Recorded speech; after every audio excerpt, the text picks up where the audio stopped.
Hello दोस्तों, नमस्कार। अगर आप मेरे सक्सेसफुल ट्रेडर बनने के एक ग्रैंड एक्सपेरिमेंट को फॉलो कर रहे हैं और आपने पिछले 2-3 वीडियोस देखे हैं, तो उसी सीरीज का आज मैं तीसरा वीडियो लेकर आया हूं आपके लिए, जिसमें मैं डिस्कस करने वाला हूं कि मई मंथ में चारों वर्जन जो हम ट्रैक कर रहे हैं उसमें कैसा परफॉर्मेंस रहा और हमारी लर्निंग्स क्या है, अभी तक कौन सा वर्जन सबसे अच्छा चल रहा है। तो आइए रिव्यू करते हैं उसे।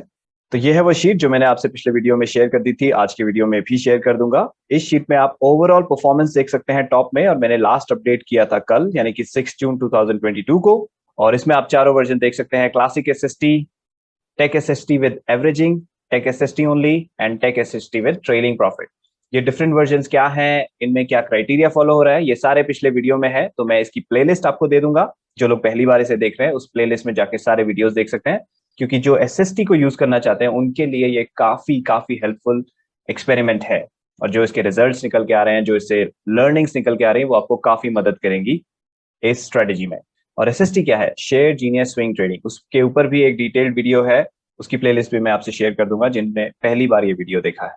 बाकी जो देखते आ रहे हैं उनको तो ऑलरेडी पता ही होगा कि वो क्या है, क्यों इतनी फेमस है हमारे ग्रुप में और मेरे चैनल पे। तो अब परफॉर्मेंस की बात करता हूँ।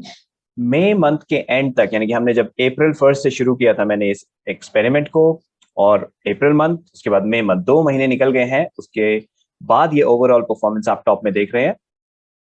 सीधा बात करता हूं प्रॉफिट की, तो क्लासिक एसएसटी में अभी तक टोटल प्रॉफिट बुक हो चुका है 7,170, और बाकी वर्जन्स उसके आसपास भी अभी नहीं है। लास्ट के दो जो टेक एसएसटीज हैं जिसमें स्टॉप लॉस है, उनमें तो लॉसेस भी बुक हुए हैं। लेकिन जैसा मैंने कहा, इसको देख के हम सारा कंक्लूजन नहीं निकालेंगे कि टेक एसएसटी एकदम बेकार है। एक्सपेरिमेंट थोड़ा और लंबा चलाएंगे। अभी मार्केट कंडीशन जो है वो बियरिश है, उसमें शायद टेक एसएसटी के स्टॉप लॉस जल्दी हिट हो रहे हैं। लेकिन देखते हैं, थोड़ा मार्केट स्टेबल हो जाए या फिर बुलिश आ जाए तब क्या परफॉर्मेंस आता है। तो पूरा एनालाइज करने के लिए हमें इस एक्सपेरिमेंट को और लंबा खींचना है, जो कि मैं करने वाला हूँ। तो प्रॉफिट की बात कर ली, अब बाकी पैरामीटर्स आप देख सकते हैं यहाँ पे, कि हमारा टोटल कैपिटल अब क्लासिक एसएसटी में, क्योंकि इसमें कंपाउंडिंग इफेक्ट भी लग रहा है, मैंने 2 लाख से स्टार्ट किया था और ये प्रॉफिट उसमें ऐड हो गया, तो अब मेरे पास जो टोटल कैपिटल अवेलेबल है वो है 2,07,170। यानी कि अब मैं थोड़े और परचेजेस एक्स्ट्रा कर सकता हूं, और मेरे पास जो अवेलेबल बैलेंस है अभी भी, जो मैं इन्वेस्ट कर सकता हूं अपने एवरेजिंग में, वो बचा हुआ है क्लासिक एसएसटी में 50,000, और बाकी वर्जन में भी आप यहाँ देख सकते हैं। लास्ट के 2 वर्जन में अब कुछ नहीं बचा, क्योंकि उसमें मैक्स आउट हो चुके हैं हम। अगर मैं आपको उनकी इंडिविजुअल शीट दिखाऊं, तो यहाँ पे आप देखेंगे, यहाँ मैं 15 तक खरीद सकता था, इसलिए 15 खरीदे जा चुके हैं दोनों ही वर्जन में, इसलिए हम मैक्सड आउट हो चुके हैं उसमें। और फर्स्ट परचेज, फ्रेश परचेज तो सारे में ही मैक्सड आउट हो चुके हैं।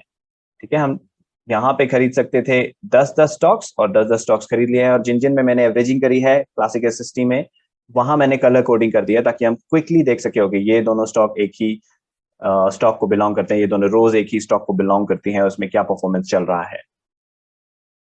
तो ये तो हो गया ओवरऑल परफॉर्मेंस अभी तक का। और अब इंडिविजुअल परफॉर्मेंस बात करें सिर्फ मई मंथ की, तो वो आप यहाँ नीचे देख सकते हैं, मई 2022। तो इसमें मैंने आपको अगेन चार्ट दे दिया है कि निफ्टी 100 का परफॉर्मेंस कैसा रहा ओवरऑल, उस पूरे इंडेक्स का। उसका चार्ट आप यहाँ देख सकते हैं, कैसे जिगजैग मूवमेंट हुआ, और जहां से शुरू हुआ था उससे थोड़ा ऊपर गया। और क्लासिक एसएसटी में हमने मई मंथ में कमाए 3,032 रुपीज।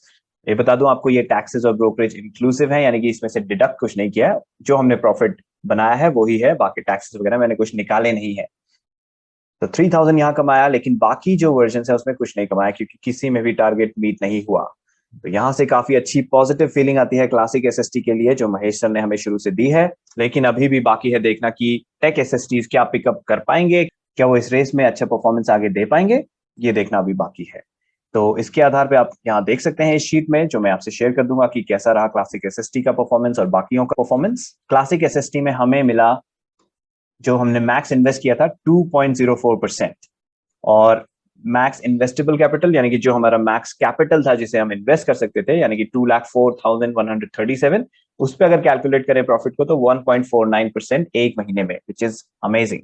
अगर आप साल का 15% से ऊपर प्रॉफिट कमा ले रहे हैं ऐसी मार्केट में जो बियरिश है, वो बहुत अच्छा परफॉर्मेंस है। तो क्लासिक एसएसटी में बहुत अच्छा परफॉर्मेंस आ रहा है ओवरऑल। वापस एक बार देख लेते हैं, 1.55% चल रहा है इसका ओवरऑल 2 महीने का परफॉर्मेंस, यानी कि 1.55% on a monthly basis. Notional losses भी सबके यहाँ पे मैंने नोट डाउन कर लिए हैं, ताकि आपको ये पता चल जाए कि ओके, इसमें इतना नोशनल लॉस चल रहा है। नोशनल यानी कि जो हमने लॉस बुक नहीं किया है, शेयर जो नीचे चले गए खरीदने के बाद, उनका ओवरऑल नोशनल लॉस इतना इतना चल रहा है सारी स्ट्रेटेजीज में, वो भी आप यहाँ कंपेयर कर सकते हैं। तो सारे पैरामीटर्स आप यहाँ कंपेयर कर सकते हैं। सेकंड वीडियो जो इससे पिछला वीडियो था उसमें मैंने डिटेल में बताया था ये पूरा शीट, इसलिए मैं दोबारा से ये कवर नहीं कर रहा हूँ कि क्या है शीट में, कौन सा रो क्या है, बस क्विकली आपको बताना चाहता था। और सबसे इंपॉर्टेंट पार्ट वो अब मैं डिस्कस करूंगा, वो है notes after May month closing. तो कुछ ऑब्जर्वेशन जो मैंने मे मंथ के क्लोजिंग के बाद की हैं वो मैं आपसे क्विकली शेयर कर देता हूं। सबसे पहली चीज तो हम देख सकते हैं कि क्लासिक एसएसटी फिर से एक बार विनर बन गया है ह्यूज मार्जिन से, क्योंकि बाकी वर्जन्स में कोई प्रॉफिट नहीं आया मे मंथ में, लेकिन क्लासिक एसएसटी में 3000 आया। और बाकी जो टेक एसएसटी वर्जन्स हैं उनमें 5 स्टॉप लॉसेस हिट हुए, जो कि आप इंडिविजुअल शीट में देख सकते हैं। और स्टॉप लॉस कब हिट होता है वो मैंने पहले वीडियो में बताया था, क्या है स्टॉप लॉस का क्राइटेरिया। तो इन 5 में स्टॉप लॉस हिट हो गया, और स्टॉप लॉस हिट होना मतलब एक्चुअल लॉस हमने रियलाइज कर लिया, यानी कि वो नोशनल नहीं, वो एक्चुअल लॉस है, हमने बुक कर लिया, इसलिए वो लॉसेस आपको यहाँ पे दिखाई देंगे उन शीट्स में। तो जहां एक तरफ क्लासिक एसएसटी में प्रॉफिट्स आए, वहीं टेक एसएसटी में अभी तक लॉसेज आए हैं। वो इसलिए भी क्योंकि क्लासिक एसएसटी में हम लॉस बुक करते ही नहीं है, हम होल्ड करके रखते हैं और हम एवरेज आउट करते हैं जब स्टॉक नीचे आता है और दोबारा से बाय सिग्नल आता है। और टेक एसएसटीज में अगर स्टॉप लॉस का सिग्नल आ गया तो हम लॉस बुक करके निकल जाते हैं। एक तरह से वो कैपिटल प्रोटेक्शन है, क्योंकि बेयरिश मार्केट में अगर शेयर बहुत ज्यादा गिरने वाला है और हम सही टाइम पे उससे निकल पाए तो वो भी एक कैपिटल प्रोटेक्शन है, और एक तरह से एक तरह का प्रॉफिट है, इन द सेंस कि आप लॉसेज नहीं इनकर कर रहे हैं। हाँ, यहाँ रियलाइज लॉसेज हैं, तो वो चीज हम लंबी अवधि में ज्यादा अच्छे से एनालाइज कर पाएंगे, अभी 2 महीने में कंक्लूड करना कोई फायदा नहीं है।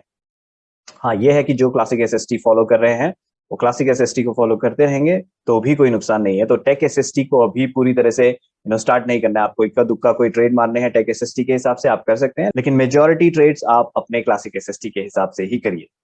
जब एक बार हम देखेंगे कि ओके टेक एसएसटीज में कैसा परफॉर्मेंस आ रहा है, क्या उसमें कोई मॉडिफिकेशन की जरूरत है, क्या क्लासिक एसएसटी में कोई और मॉडिफिकेशन की जरूरत है, उसके बाद आप चेंजेस कर सकते हैं। तो फिलहाल कोई चेंज नहीं करना है। हाँ, लेकिन एक चेंज जरूर करना है, जो कि है तीसरा पॉइंट। बहुत इंपॉर्टेंट ऑब्जर्वेशन है, और ये इस एक्सपेरिमेंट से नहीं है, मैं काफी समय से ऑब्जर्व कर रहा हूं कि जब महेश सर ने वीडियो बनाया था तो उन्होंने कहा था 20% का प्रॉफिट हम एक्सपेक्ट कर सकते हैं जब हम एसएसटी में कोई शेयर परचेज करते हैं। लेकिन फिर एक्सपीरियंस के साथ और बैक टेस्टिंग के साथ हमने देखा 10% आराम से आ रहे थे, तो हमने 10% का रिवाइज कर दिया टारगेट। अगर एक बार बाय किया है और अगर 2 बार बाय किया है तो 8%, और 3 बार बाय कर लिया या 3 से ज्यादा बार तो 6% का प्रॉफिट हम टारगेट कर रहे थे। लेकिन इस एक्सपेरिमेंट को करते करते मैंने ये देखा, अब आप कह सकते हैं ये बेरिश मार्केट में है, बुलिश मार्केट में आप वही रख सकते हैं 10, 8, 6%, लेकिन बेरिश मार्केट या साइडवेज जब मार्केट है उसके लिए 8%, 7%, 6%, यानी कि एक बार बाय किया है तो 8% का टारगेट लेके चलिए, 2 बार बाय कर लिया तो 7%, और 3 बार उससे ज्यादा बार बाय कर लिया तो 6%। ये क्यों कह रहा हूं मैं, ऐसे ही कोई हवा में नहीं कह रहा हूं, मैं आपको दिखाता हूं ये कहां से आ रहा है रिजल्ट। तो क्लासिक एसएसटी शीट में मैंने एक कॉलम डाला है मैक्स प्राइस सिंस स्पॉट। इसमें मैं क्या ट्रैक करता हूं, मैंने गूगल फाइनेंस का फॉर्मूला लगा के ये ट्रैक किया है कि जिस दिन हमने खरीदा उस दिन से लेके आज तक इस स्टॉक का मैक्सिमम प्राइस कहां तक गया है, और वो मैक्सिमम प्राइस हमारे परचेज प्राइस का क्या परसेंटेज है। तो आप देखेंगे यहाँ मैक्स परसेंटेज में 8% वाले कई सारे बैठे हुए हैं, यानी कि अगर हमने 8% का पहले ही उसमें टारगेट रखा होता तो हम इससे ज्यादा प्रॉफिट बुक कर पाए होते, क्लासिक एसएसटी में और टेक एसएसटी में भी कर पाए होते, क्योंकि वहां भी 8% वाले कुछ कैंडिडेट्स बैठे हुए हैं। तो ठीक है दोस्तों, ये है एक बहुत बड़ा अपडेट और इम्पोर्टेंट अपडेट। जिन लोगों को कन्विंसिंग लगता है वो यहाँ से रिजल्ट्स देख के चेक कर सकते हैं, या फिर जो उन्होंने ट्रेड लिए हैं उसमें खुद ये फॉर्मूला लगा के चेक कर सकते हैं कि क्या 10% आया या नहीं आया। क्योंकि यहाँ देखिए ये है इंडसइंड बैंक, ये 8.37% तक गया खरीदने के बाद, लेकिन उसके बाद अभी नोशनल देखिए -2.56% पे चल रहा है, यानी कि हमने अगर 8% पे बुक कर लिया होता तो हम प्रॉफिट में होते और ये वाला ट्रेड क्लोज हो चुका होता और हमारे पास कैपिटल होता कोई नया ट्रेड स्टार्ट करने के लिए। जबकि यहाँ पे हम मैक्स्ड आउट हो चुके हैं 10 ट्रेड्स के बाद, क्योंकि हमारे पास कैपिटल खत्म हो गया है, एवरेज आउट करने के लिए बचा है लेकिन नए परचेजेस के लिए नहीं बचा है। लेकिन 8% के साथ हमारा वो भी मनी रोटेशन भी होता रहता और ऐसी सिचुएशन भी कम आती। तो ये एक इंपॉर्टेंट ऑब्जर्वेशन है, आप इसे कंसिडर कर सकते हैं। तो मैं अपने एक्सपेरिमेंट में ये चेंज करने वाला हूँ कि गोइंग फॉरवर्ड अब जो जून महीने में है, जिन जिन स्टॉक्स में ये परसेंटेज ये प्रॉफिट्स आ गए हैं जो मैंने यहाँ मेंशन किए हैं इस नोट में, कि 8% पहले परचेज पे, 7% अगर हमने एक बार एवरेज किया है, और 6% अगर 2 बार से ज्यादा एवरेज किया है, जिन जिन में ये क्राइटेरिया हो जाएगा उनमें मैं प्रॉफिट्स बुक करना स्टार्ट करूंगा। क्योंकि जब भी आप कोई स्ट्रैटेजी करते हैं, कोई स्ट्रैटेजी समझते हैं, उसको ऑब्जर्व करना, उसको रीड करना, उसके ट्रेड्स को रीड करना बहुत जरूरी है। इसीलिए मैं अपने लॉग्स मेंटेन करता हूँ इस तरीके से, और कुछ ना कुछ पैरामीटर्स लगा के रखता हूँ ताकि मैं देख सकूं कि कैसा चल रहा है परफॉर्मेंस, अच्छा चल रहा है, खराब चल रहा है, क्या इंप्रूवमेंट किए जा सकते हैं। उसी का रिजल्ट भी है ये ग्रैंड एक्सपेरिमेंट, क्योंकि अगर आप मेरा पहला वीडियो देखेंगे उसमें मैंने दिखाया था कि एसएसटी में परचेज किए हुए कई सारे स्टॉक्स 30% 40% तक नीचे चले गए थे, और अगर मैंने उसमें कुछ और टेक्निकल इंडिकेटर यूज करके ट्रेड लिया होता तो वो अवॉइड कर सकता था। तो उसी के आधार पर ये एक्सपेरिमेंट मैंने शुरू किया था। तो ट्रेड्स को अपने रीड करते रहना चाहिए और उनसे कुछ कंक्लूजन्स निकालने चाहिए जो आपको फ्रीक्वेंटली दिख रहा है कि ओके ऐसा हो रहा है, let's do this. Because basically strategy बनाई ही इस तरह से जाती है। जब किसी ने शुरू में एसएसटी बनाया होगा वहां पे भी किसी ने ये देखा होगा कि ओके 20% आराम से आ रहा है तो चलो 20% को फॉलो करते हैं, लेकिन जब वहां चेंजेस आए तो स्ट्रेटेजी बनाने वाले ने भी अपने टारगेट्स को अपडेट किया होगा, चेंज किया होगा, जो कि कॉन्स्टेंटली हमें करना ही पड़ता है किसी भी स्ट्रेटेजी में। एक और चीज मैं आपको बताता हूँ, अगर आप महेश सर के वीडियोस रेगुलरली देखते हैं, वो एक चीज बताते हैं कि वो 500 रुपीज का प्रॉफिट टारगेट करते हैं अपने हर एक ट्रेड में। इनफैक्ट 521 का, ताकि 21 जो है ब्रोकरेज और टैक्सेस वगैरह सब कुछ टेक केयर कर ले और बच जाए उनके पास शुद्ध 500 का प्रॉफिट। तो वो क्या अप्रोच यूज करते हैं, वो इन्वेस्ट करते हैं एक ट्रेड में 15,000। ये बॉटम राइट में मैं आपको यहाँ कैलकुलेशन दिखा रहा हूँ। वो 15,000 इन्वेस्ट करते हैं और 521 का टारगेट रखते हैं, यानी कि वो टारगेट कर रहे हैं 3.47%।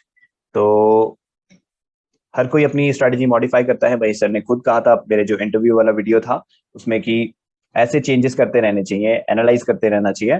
कोई भी ट्रेडर किसी पत्थर की लकीर की तरह किसी टारगेट को फॉलो नहीं करता। अगर उसे लगता है कि हाँ भाई ये चीज पॉसिबल नहीं है या ये आसानी से अचीवेबल नहीं है, उसको रिवाइज कीजिए ताकि आपके प्रॉफिट्स बनते रहें और आप एक ट्रेड कर पाए, यानी कि लॉन्ग टर्म इन्वेस्टमेंट की तरह लेके नहीं बैठे रहना है, इसको ट्रेड करके हमें पैसा रोटेट करना है और प्रॉफिट्स निकालते रहने हैं। तो ये था आज का रिव्यू हमारे ग्रैंड एक्सपेरिमेंट का, मई मंथ का। अब मैं जून का ट्रैकिंग स्टार्ट रखूंगा और जून के एंड में आपके लिए लेकर आऊंगा जून मंथ का।